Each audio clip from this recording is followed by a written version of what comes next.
Сәлеметсіздер ме менің оқырмандарым, сіздерге бүгін мамамның рецепті бойынша қарынды қалай тазалауын көрсетемін. Жас малдың ішек қарындары қазір тазалаймыз. Аш жегіне дейін, тұш жегіне дейін. Жігінен айырып, аш жек, тұш жекті жүйелеп жатырмын. Айналдырып жатырмыз.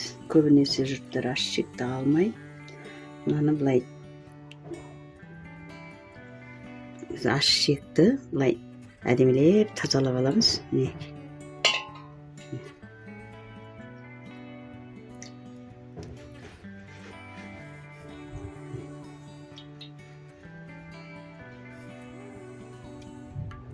Осындай болады.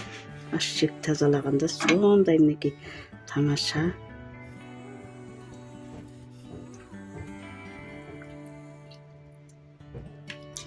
Әдемі осылай әппақ болып шығады. Әппақ.